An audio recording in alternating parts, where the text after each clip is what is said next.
یہ اللہ تعالیٰ نے ہمیں بنایا ہے، دنیا میں بھیجا ہے، ہم اس کے بندے ہیں، اس سے اپنے تعلق کا اظہار کرتے ہیں، عبادات مقرر کر دی ہیں۔ پہلا سوال جو عام طور پہ لوگ آج کل پوچھتے ہیں، جدید عہد کے اندر بھی لوگوں کے ذہن میں آتا ہے، اللہ تو ایک ایسی ذات ہے کہ اس کو کسی چیز کی کوئی ضرورت نہیں ہے، اللہ الصمد ہم کہتے ہیں، پھر ہم پر یہ عبادات کیوں مقرر کر دی گئی؟ سب سے پہلی چیز جو اس باب میں سمجھنے کی ہے وہ یہ ہے کہ انسان کی حیثیت سے ہم محض کوئی عقلی وجود نہیں ہیں۔ یعنی ایسا نہیں ہے کہ منطق کے صغرا کبرا کو قائم کر کے جو چیز نتیجے کے طور پر سامنے آئے بس وہی ہماری شخصیت ہے۔ انسان کا بحیثیت انسان اگر آپ مطالعہ کریں تو وہ اپنی ذات میں جس طرح ایک عقلی وجود ہے، اسی طرح ایک بڑا غیر معمولی اخلاقی وجود ہے۔ اس میں اس کے ساتھ جذبات ہیں، خواہشات ہیں، رغبات ہیں، کتنے ہمارے تعلقات و روابط ہیں جو محض جذبات پر قائم ہوتے ہیں۔ اگر آپ اندازہ کریں کہ عقلی لحاظ سے ہم کسی بچے کا انتخاب کرنا چاہیں اور یہ کہیں کہ یہ بچہ اتنا خوبصورت ہونا چاہیے، اتنا ذہین ہونا چاہیے، اس کے اندر یہ اوصاف ہونے چاہیے، تو کیا ہم ہر حال میں اپنے ہی بچے کو ترجیح دیں گے؟ ظاہر ہے کہ ہمارا یہ انتخاب یا ہماری یہ محبت اللہ نے ہماری جھولی میں ڈال دیا اور ہم اس کو اتنے غیر معمولی جذبے، اتنی غیر معمولی محبت، اتنے غیر معمولی التفات کے ساتھ قبول کرتے ہیں کہ اس کے لیے جان دینے کے لیے تیار ہو جاتے ہیں۔ تو اس سے یہ نتیجہ نکلتا ہے کہ انسان کی حیثیت سے ہماری پوری شخصیت کو اگر سامنے رکھا جائے تو اس میں دسیوں پہلو ہیں جن کو ملحوظ رکھ کے ہمیں اپنے تعلقات و روابط قائم کرنے ہوتے ہیں۔ ٹھیک، یہ بڑی صحیح بات آپ نے فرمائی کہ ہم بندے ہیں۔ اب جب بندے ہیں تو سوال یہ ہے کہ کیا اپنی ذات میں خود مکتفی ہو گئے ہیں؟ کیا ہماری کوئی احتیاجات نہیں ہیں؟ ہمارے اندر کوئی سوالات نہیں پیدا ہوتے؟ ہم پر کوئی مصیبت نہیں آتی؟ ہم کسی تکلیف میں مبتلا نہیں ہوتے؟ ہمیں خوشیاں نہیں ملتی؟ ہم نعمتوں کے قدردان نہیں ہوتے؟ ہم ان کی آرزو نہیں کرتے؟ یہ سب چیزیں اگر آپ احاطہ کر کے دیکھیں تو ہمارے وجود کا بلکہ ہماری زندگی کے شب و روز کا حصہ ہے۔ ٹھیک، ان سب چیزوں کے لحاظ ہی سے ہم اپنے تعلقات قائم کرتے ہیں۔ تو ہماری ماں کے ساتھ ہمارا ایک تعلق ہے، باپ کے ساتھ ہمارا ایک تعلق ہے۔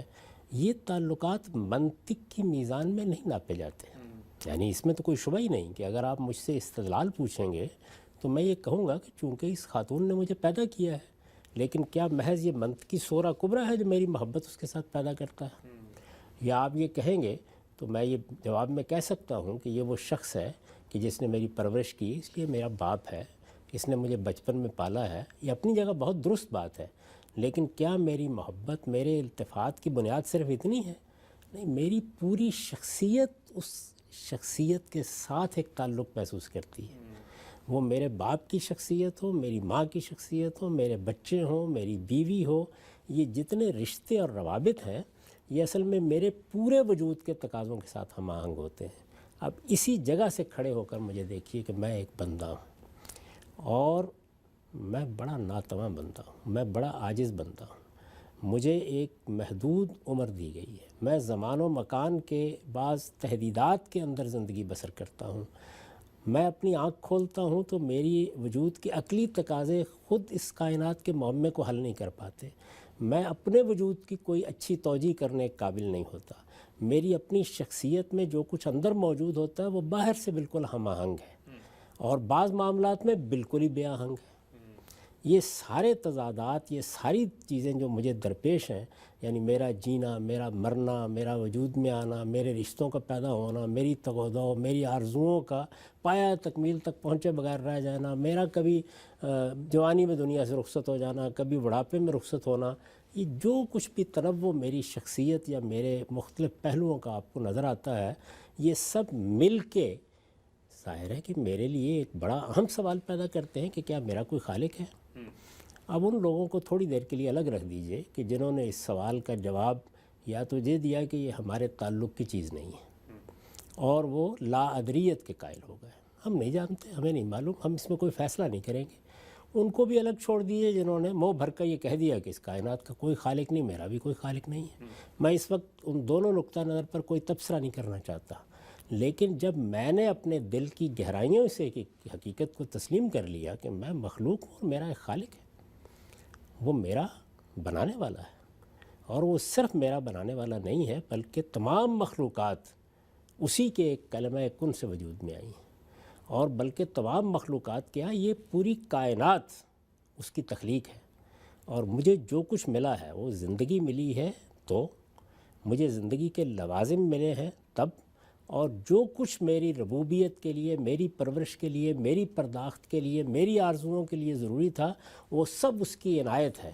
اگر میں اس حقیقت کو مان لیتا ہوں تو اصل میں یہ اللہ تعالیٰ کی کوئی ضرورت نہیں ہے، یہ میری ضرورت ہے کہ میں اپنے جذبات کا اس کے لیے اظہار کروں۔ سبحان اللہ۔ میری ضرورت ہے، بندے کی حیثیت سے میری ضرورت ہے، بلکہ اس سے آگے بڑھ کر میں اب یہ کہوں گا کہ یہ تو میری نفسیاتی ضرورت تھی، یہ میرے وجود کے عجز کا تقاضا تھا، میرے اپنے شعور کا تقاضا تھا، یہ میرے لیے جو احتیاجات مجھے لاحق ہیں ان کے پورا ہونے کی راہ تھی۔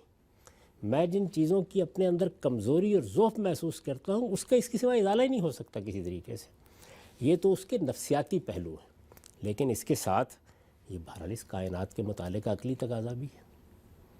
اس سے آگے بڑھ کر جب مجھے یہ معلوم ہو گیا کہ ایک دن میں اس پروردگار کی بارگاہ میں حاضر ہونے والا ہوں، تو آپ خود سوچئے کہ کتنے بو قلموں پہلوؤں سے یہ چیز میری شخصیت پر اثر انداز ہوگی۔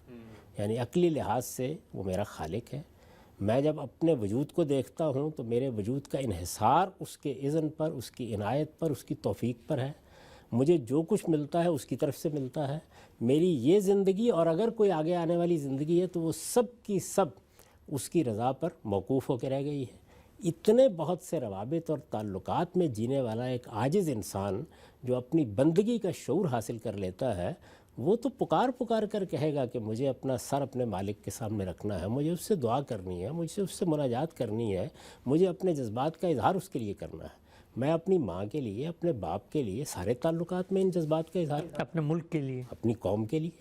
یعنی اب یہ آپ نے قومی ریاستیں بنا دی ہیں، تحلیل کر کے دیکھی جائے تو یہ انسانوں کی کھینچی ہوئی لکیریں ہیں خدا کی زمین کے اوپر، لیکن اس سے بھی میرا ایک تعلق پیدا ہو جاتا ہے، اپنی جنم بھومی سے ایک تعلق پیدا ہو جاتا ہے۔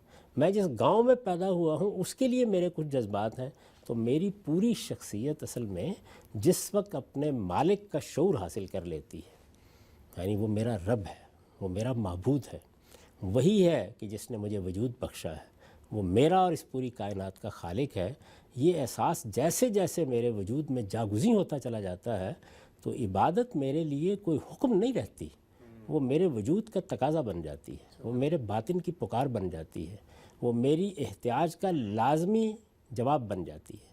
یعنی پھر تو مجھے راستہ بتانا چاہیے آپ کو کہ میں کس طرح اپنے مالک کو پکاروں، کیسے اس سے بات کروں، کس طرح اپنے جذبات اس کے سامنے پیش کروں۔ یعنی میں کوئی پتھر کا بنا ہوا انسان ہوں؟ کیا میں کوئی مجسمہ ہوں؟ کیا میں کوئی روبوٹ ہوں؟ میں ایک پوری شخصیت ہوں، میں نے اپنے مالک کو پہچان لیا ہے۔ یہ جتنے لوگ بھی اس طرح کے سوالات اٹھاتے ہیں وہ اصل میں پہچان اور معرفت سے الگ ہو کے کر رہے ہیں۔ میں نے پہچان لیا یہ میری ماں ہے، برسوں کے بعد میری ہے، لیکن پتہ چل گیا کہ یہ میری ماں ہے۔ اب میرے اندر جو جذبات کا ایک طوفان امٹ پڑے گا، اس کے لیے مجھے کسی منطقی استدلال کی ضرورت ہے، تو میں چاہوں گا کہ میں اپنا یہ جذبہ اس کے سامنے رکھوں، میں اپنی محبت کا اس کے ساتھ اظہار کروں، میں اپنے تعلق کا اس کے ساتھ اظہار کروں، اور اگر وہ مجھے کچھ دے سکتی ہے تو اس سے ہی مانگوں، اس لیے کہ بچہ تو ماں ہی کے ساتھ لپٹے گا، اسی کے پاؤں کے ساتھ لپٹ کے اپنی خواہشات اس کے سامنے رکھے گا۔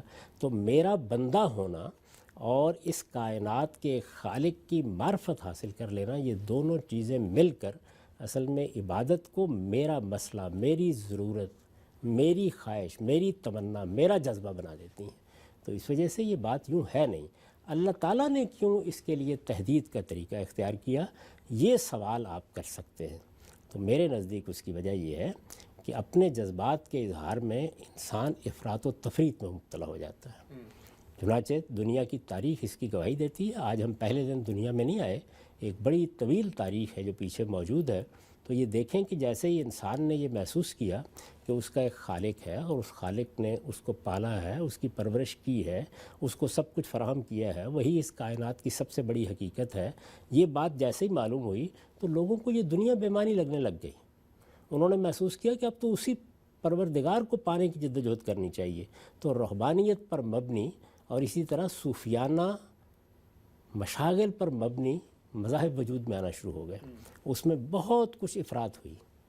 اسی طریقے سے جب انسان اس دنیا کی زندگی میں الجھ جاتا ہے، جب وہ کھاتا ہے، پیتا ہے، اپنی زندگی کی ضروریات پوری کرتا ہے، تفریحات میں اپنا وقت بسر کرتا ہے، کچھ کمانے میں لگ جاتا ہے، اور اس طرح کی بہت سی دوسری چیزیں جو بہرحال دنیا میں اس کی ناگزیر ضرورت ہے، تو ان میں تفریط میں مبتلا ہو جاتا ہے۔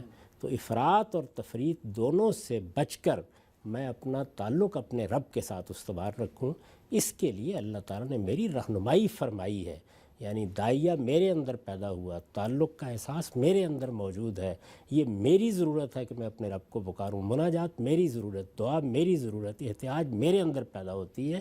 اس کے لیے میں چاہتا ہوں کہ اپنے پروردگار سے میرا تعلق پیدا ہو، اس تعلق میں کہیں افراط اور تفریط میں مبتلا ہو کر اپنے آپ کو خراب نہ کر بیٹھوں۔ تو شریعت ساری اسی مقصد سے دی جاتی ہے۔ عبادات اپنی روح کے لحاظ سے میرے وجود کا تقاضا ہے، لیکن جب وہ شریعت اور قانون بنتی ہیں تو وہ در حقیقت میرے ہاں کسی افراط و تفریط کو دور کر کے مجھے صحیح جادہ اعتدال پر رکھنے کا ذریعہ بنتی ہے۔ صاحب بہت ہی خوب، سبحان اللہ میں کہوں گا۔